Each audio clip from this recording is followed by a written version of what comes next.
Guys, welcome to my mini blog. তো চলো তোমরা দেখাই যে কি মানে আমরা কোথায় আছি। চলে এসেছি নিমতলা। তো এখানকার পরিবেশটা খুব সুন্দর, তোমাদের দেখাচ্ছি, দাঁড়াও। এই যে এখানে গরু। তো চলো মাঠে যাওয়া যাক গো। এখানে কত সুন্দর একটা ক্ষেত আছে, এখানটায় পুকুর, আবার গরু, কত বড় একটা সর্ষে ক্ষেত, পেছনে কত সর্ষের ক্ষেত, হেবি সুন্দর জায়গাটা, দেখো জাস্ট দেখো। আর আজকে দুপুরের মেনুটা হবে মটন বিরিয়ানি। তো চলো দেখানো যাক। এখানে আদা বাটা, রসুন বাটা, পেঁয়াজ, লঙ্কা বাটা হচ্ছে, আর এখানে ম্যারিনেট করে রাখা মাংস, আর এখানে কেটে রাখা আলু। এবার উনুনটা জ্বালিয়ে নিল। তো এখানে চাল দিয়ে দেওয়া হচ্ছে, আর পাশে তেল গরম হচ্ছে।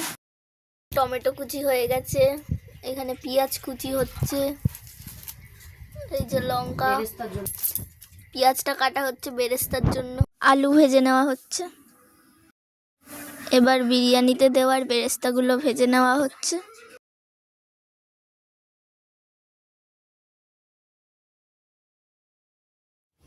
বেরেস্তাগুলো ভাজা হয়ে গেছে, এবার গোটা গরম মশলাগুলো তেলে দেওয়া হয়েছে।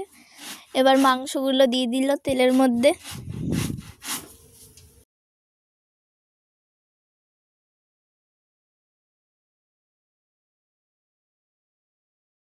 এবার মশলাগুলো এক একে দিয়ে দিচ্ছি। এখানে দিয়ে দিলাম লঙ্কা বাটা, এরপর আদা রসুন বাটা, এবার দিয়ে দিচ্ছি পেঁয়াজ বাটা। এবার সব নাড়িয়ে নেওয়া হচ্ছে। এবার টমেটো কুচিগুলো দিয়ে দিচ্ছে।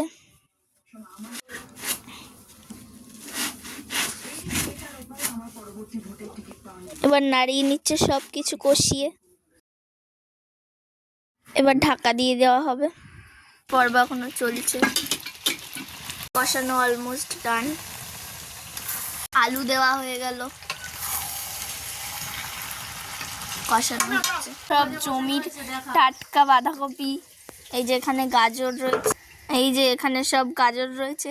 এই গাজরগুলো খাবে গরু, এই যে গরু, ওই যে আরেকটা গরু।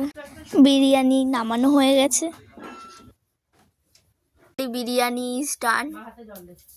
এবার ফাইনালি আমার পাতে চলে এসছে, এই যে সবাই খাচ্ছে।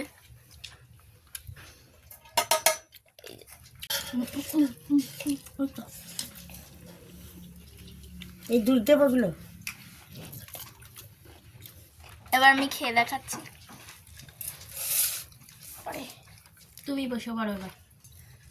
খুব ভালো খেতে হয়েছে। চিন্তা করছিল। টাটা।